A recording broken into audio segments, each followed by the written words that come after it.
There is a group of cold case investigators who meet biannually in Saskatchewan. The Saskatchewan Association of Cold Case Investigators share information and knowledge between agencies. This video is a result of their collaboration. These are some of their cases. My name is Corporal Larry Kurtenbach. I'm with the RCMP Historical Case Unit. As of April 1st, 2014, there are 119 missing persons cases in Saskatchewan. Some of these cases are as a result of foul play. Missing Persons Week focuses on high-risk activities and providing safety tips simply because we know these activities are occurring and it's in everyone's interest to take whatever steps are possible to mitigate or to lessen the chance that people do go missing. Some examples of high-risk situations or activities are prostitution, hitchhiking, meeting someone you are unfamiliar with, such as someone you met online, in an unknown, unfamiliar, or isolated location, not informing someone of your whereabouts and expected time of return. There are people from every walk of life that get involved in high-risk lifestyles, every ethnic background, gender, people from all walks of life. Both my parents were drug addicts. My father was an alcoholic. I grew up in all kinds of abuse. I started working the streets when I was 15, 16 because I started using drugs. I opened an adult services studio specifically because I realized that there were very few ways to do this industry safely. And the women that work here, for the most part, do in-call service only. Very few of them will go on out calls, and part of that is because it's been so difficult to arrange the proper type of safety measures that we'd like to have in place.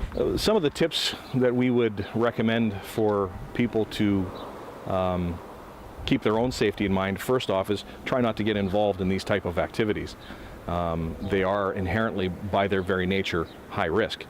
But if you must and you make that decision to do so, then we would suggest that if you go somewhere, take a buddy with you.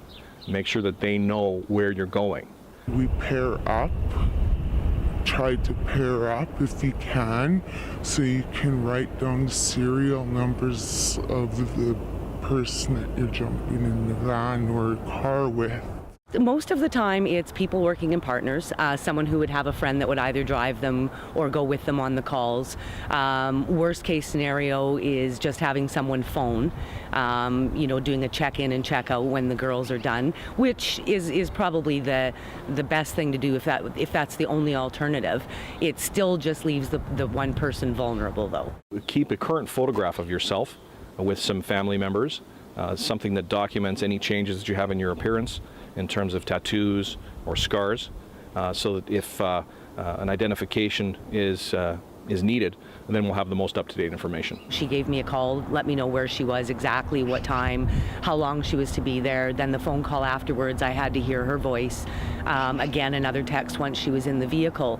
On the other hand, I've also had or heard of a couple of situations where women have walked into a room, been robbed, and vice versa. A client let me know that at one time he went on a call and he got robbed. I will use my keys. I will keep the keys in my hand, or I will have a spray with me, like body spray. Try not to place yourself in a situation where you allow someone to restrain you or put you in a place where you cannot voluntarily leave. If you do have to go to a place that's unknown to you, use your cell phone, turn it on, make a call. That way that information is transferred to the provider, and your last known position will be readily accessible to investigators. It is the nature of the industry, and what I'm trying to do and what we're trying to do is create an environment where, if we're going to do this anyway, the women have somewhere to work it safely. Make sure that you share information about people that may be a threat to you, people that are known to you on the street. Make sure other people know what you're doing. The use of alcohol and drugs can make some situations high risk as your perception and reaction times are altered. Individuals may become involved in high-risk activities for a number of reasons: financial considerations, organized crime, and survival.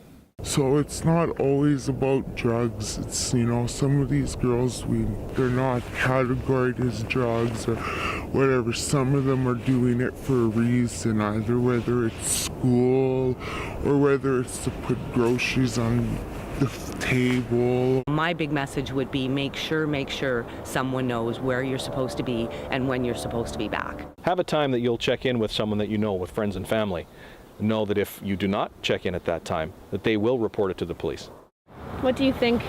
What do you think when you're getting into a vehicle? Am I gonna come home? Are my children never gonna see me again?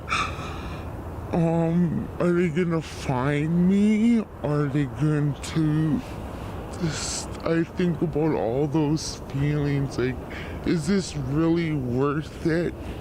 If you have knowledge of someone going missing, report it to the police immediately. It's a myth that you have to wait 24 hours to report it. You do not. Report it to the police immediately and let the investigation begin. If you have information on a missing persons case or crime, contact your local RCMP detachment, your local police service, or call Crime Stoppers at 1-800-222-8477.